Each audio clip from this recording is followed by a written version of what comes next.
Hi friend, welcome to the company law adjudication and appeal series. Today we are discussing Patna ROC adjudication order for the violation of section 143 of the Companies Act.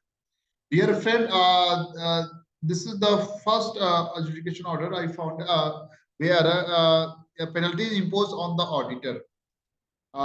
Dear friend, this adjudication order passed by the Patna ROC and let's see the facts of the case. Company, as per the MCA record, has filed AOC4 form, and as per the record of the company, AOC4 form for the financial year 31st March 2018 and 31st March 2019, two auditors, separate auditor, audit the books of the accounts. And as per the facts of the case,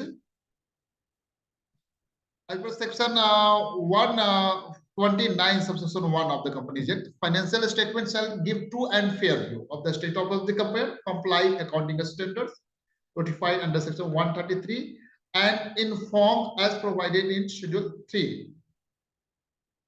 For each class of the equity share capital, as per schedule 3 of the Companies Act, the company needs to disclose in the financial statement share held by the each shareholder holding more than 5% share, a specified number of share held.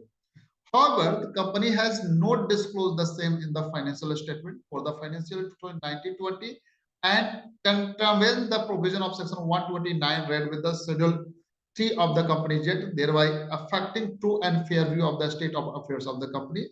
Thus, auditor has failed to comment on the same in the audit report for the aforesaid financial year.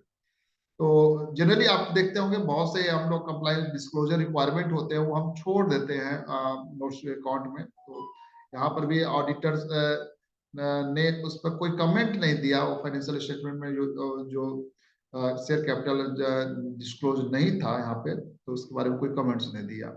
Second,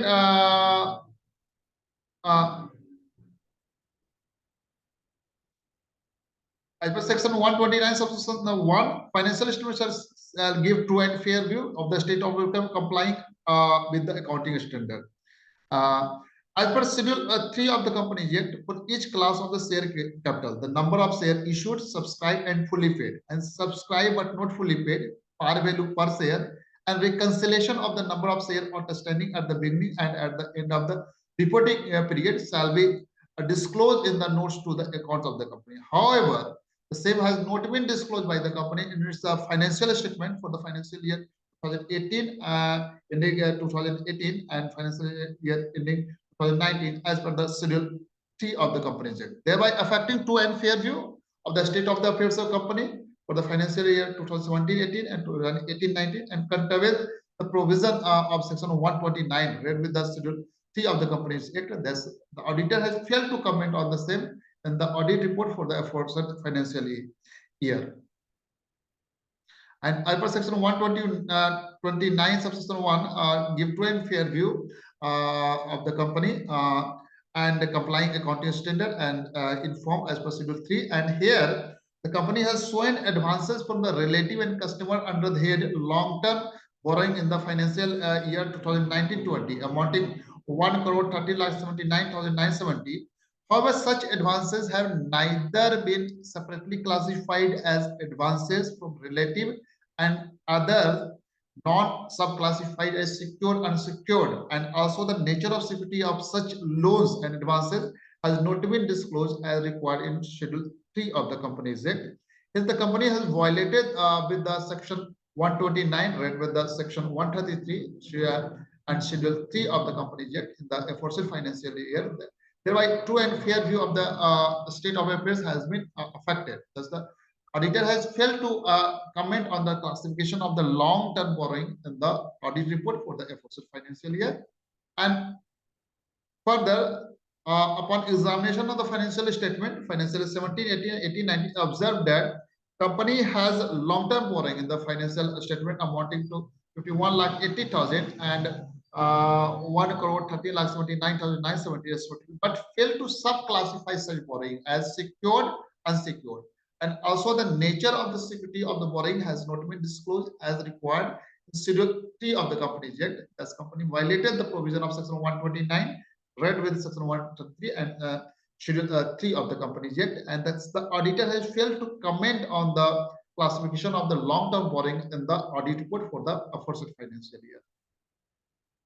And further, it is found that the company has shown advances to supplier under the head of the short-term loans and advances amounting to 40,746 in the financial statement filed in the financial year ended 31st March 2019. However, company has failed to sub-classify such short-term loans and advances as secured and unsecured. The auditor has failed to comment on the classification of the trade payable in the audit report for the aforesaid financial year. And again, one more upon observation of the filed financial statement for the financial 2019 and 18, 19, and 20, it is found that the company has not disclosed the name of the related party and nature of the related party relationship where control exists irrespective of whether there have been transaction between the related parties. And hence, it is observed that the company has contravened the accounting standard 18 read with the section 129, read with the schedule 3, thereby affecting true and fair view for the financial year 2017, 18, 18, 19, and 19, 20. Thus, the auditor has failed to comment on the same in the audit report for the aforesaid financial year.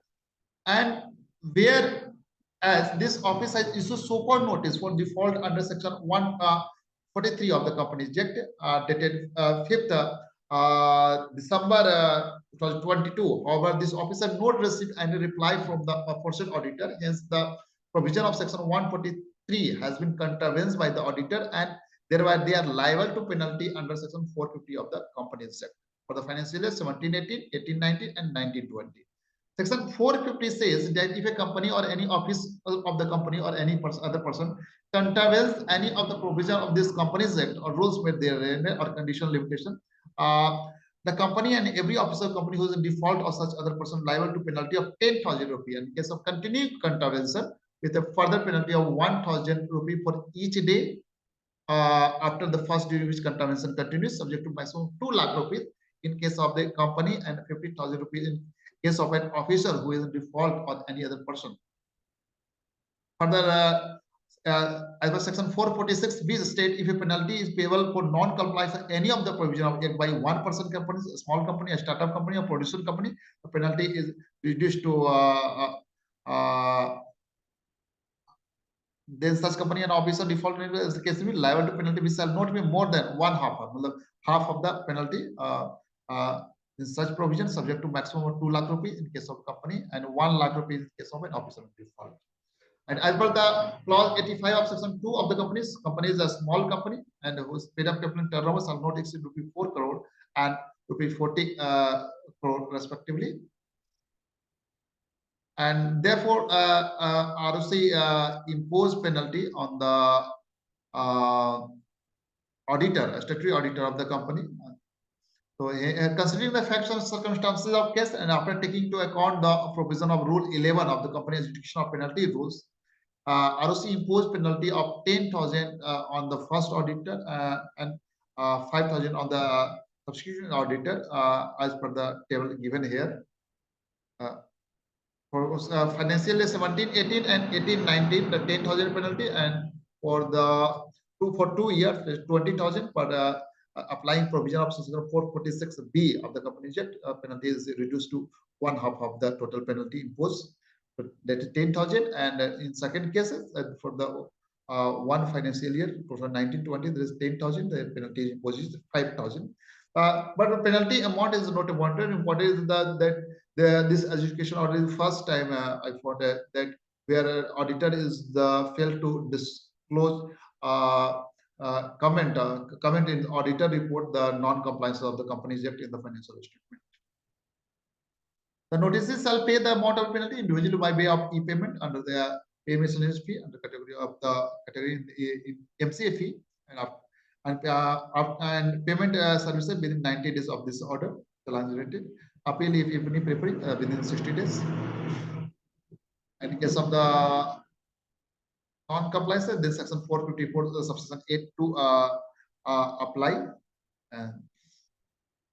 Thank you so much for watching this update. Be careful in auditing.